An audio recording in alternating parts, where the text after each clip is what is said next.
اعوذ باللہ من الشیطان الرجیم بسم اللہ الرحمن الرحیم واجتنبنا الکبائر الاسم الا اللمم یا رب صلی وسلم دائما آپ اللہ حبیبک خیر خلق کلہم. کاملین اور ناقصین کی حضرت شارع فرما رہے ہیں. کامل اللہ پاک جو حضور صلی اللہ علیہ وسلم کی محبت میں، اطاعت میں اور اتباع میں کمال ان کو اللہ تعالیٰ فرما دیتے ہیں. ان کی شان میں یہ فرمایا ہے کہ اللہ پاک ان کو بڑے بڑے گناہوں سے، کبائر الاسم سے اللہ بچاتے ہیں، مگر جب آندھی طوفان آتی ہے تو ان کو چھو کے چلی جاتی ہے، وہ مبتلا نہیں ہوتے، اللہ سبحانہ ان کو بچاتے ہیں. ہمارے حضرت فرمایا کرتے تھے کہ بلوغ کے بعد آدمی نابالغ نہیں ہوتا. بلوغ تک بہت نگرانی کی ضرورت ہوتی ہے. جب بلوغ ہو جائے تو پھر اللہ پاک ان کو نابالغ نہیں بناتے. بلوغ یہ روحانی بلوغ کی طرف حضرت کے اشارہ ہے. اس میں فرماتے، کل فرمایا تھا کہ اگر ان کی باتیں، تو اگر چاہے وہ ویسے عام مجلس میں باتیں کر رہے ہوں، خیر خبر پوچھ رہے ہوں، حال احوال پوچھ رہے ہوں، تو اس میں بھی ان کی قلوب کی نورانیت آس پاس بیٹھنے والے کے دلوں کو منور کرتی ہیں. اور فساق اگر بیٹھ گئے، جس طرح ماحول ہوتا ہے کہ گپ شپ لگا رہے ہیں، پھر کہیں چسکے کے لیے دینی ٹاپک بھی لے لیتے ہیں، تو ان کے اس دینی ٹاپک سے نور نہیں پھیلتا بلکہ ظلمت پھیلتی، جس کی میں تشریح بتا دی تھی کہ جوہر کے ساتھ اگر کوئی باغیچہ ہے، اس کی پھولوں کی خوشبو جب جوہر کی بدبو سے مل جاتی ہے تو وہ بدبو غالب آ جاتی ہے، خوشبو دب جاتی ہے. تو یہی حال حضرت فرماتے ہیں کہ ان کی اگر نقل کرو گے تو اپنا ناک کاٹو گے، جیسے کل میں نے تشریح بھی کر دی تھی کہ وہ جو ہمارے حضرت نے بندر کی مثال دی تھی.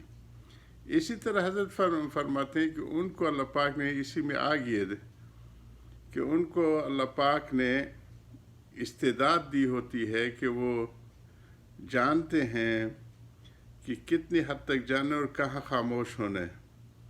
اس کو معلوم ہوتا رہتا ہے کہ اب خاموشی کا وقت ہے اور اس وقت بولنے کی ضرورت ہے، کیونکہ ان کے دلوں کے اوپر تجلی رحمان کی ایک مستقل کنیکشن رہتا ہے، اور وہ جہاں ان کو اشارہ ملتے کہ رک جاؤ، وہ رک جاتے ہیں. اس کی دوسری مثال حضرت ایک کبوتر اور اس کے بچے ہوتے ہیں. اب کبوتر بلوغ اور ساری مراحل سے گزر چکا ہوتا ہے، اور بچہ ابھی اس کے پر نہیں آئے ہوتے. کبوتر جو ہے وہ دور سے بھی بلی کے آہٹ کو سن کے فوراً اللہ نے اس کو پرواز دی ہوتی ہے، اڑ جاتے ہیں. یہی اہل اللہ کی ہوتی ہے کہ ان کو بھی فوراً جو ہی کہیں آہٹ محسوس ہوتی ہے کہ آگے شیطان یا نفس حملہ آور ہونے والے، تو وہ رک جاتے ہو، پرواز کر جاتے ہو، اس کے حملے سے بچ جاتے.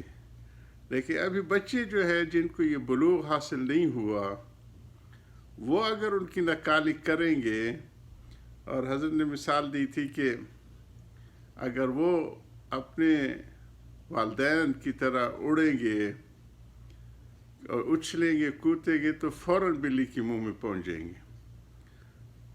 تو اس کے لیے جب تک کہ وہ بزرگان دین سے تراش خراش نہ ہوئی ہو، جیسے لکڑی ہوتی ہے، ہر چیز کی مالی ہوتا ہے، وہ پودے کی تراش خراش کرتے، ٹریمنگ کرتے ہیں، تب جا کے وہ پھلدار ہوتا ہے، سایہ دار ہوتا ہے. اسی طرح انسان کا ہے کہ ان کی ظاہری اعمال کی بھی اور باطنی اعمال کی بھی. ظاہر کی اصلاح تو زیادہ مشقت طلب نہیں ہوتی، وہ بہت جلدی ہو جاتی ہے.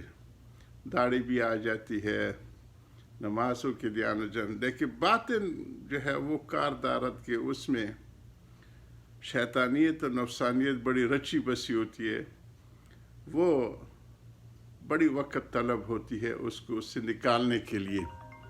اسی کو ہمارے وہ فرماتے ہیں کہ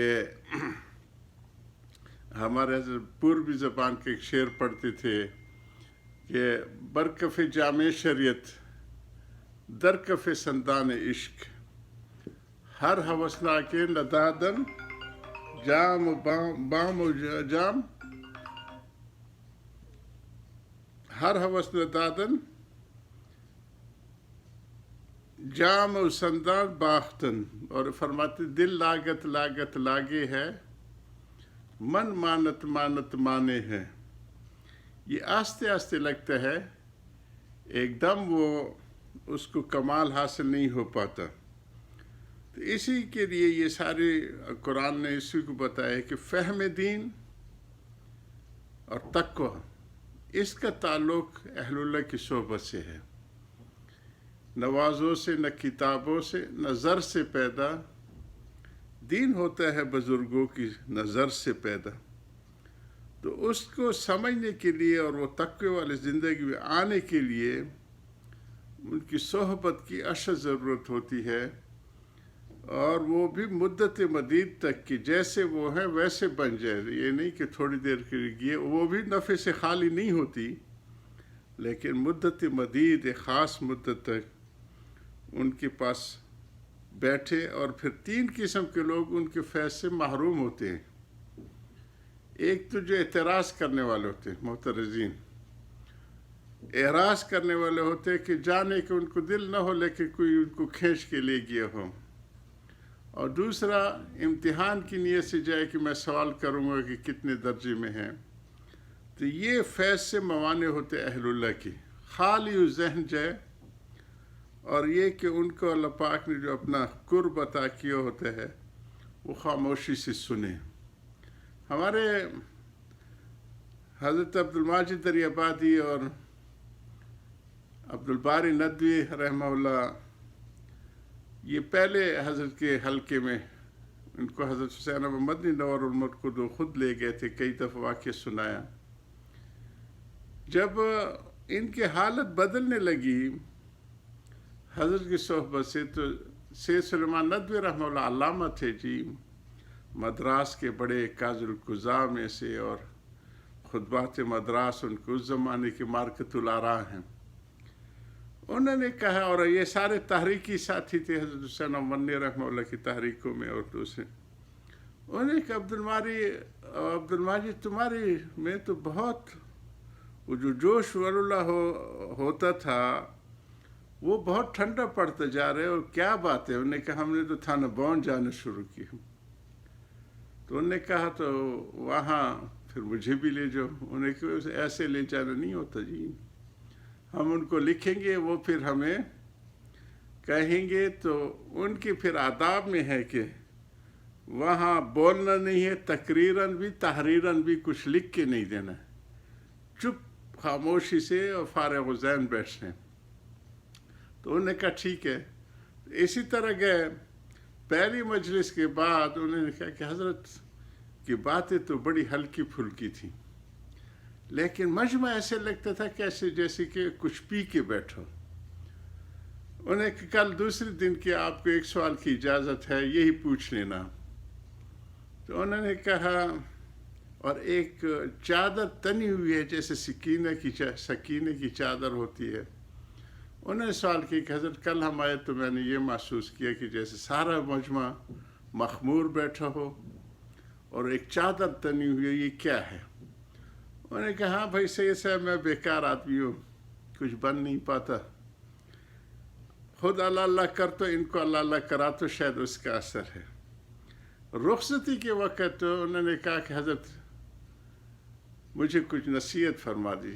انہوں نے ہاتھ پکڑ کے فرمایا کہ سید صاحب، مجھ جیسا طالب علم آپ جیسے علامہ کو کیا نصیحت کرے گا، لیکن جو بزرگوں سے سنے وہی کہہ دیتا ہوں کہ ہم نے تو سارے علوم کا حاصل اپنے آپ کو مٹا دینا پایا، بس یہ کہنا تھا کہ حضرت کو سوکھی ہوئی لکڑی تھی، عشق کی چنگاریں لگ گئے، دھاڑے مار کے رونے لگے جی، اور وہی گریا ان کے اوپر سارے آخر عمر تک رہی. آخر دعوانا الحمدللہ رب العالمین.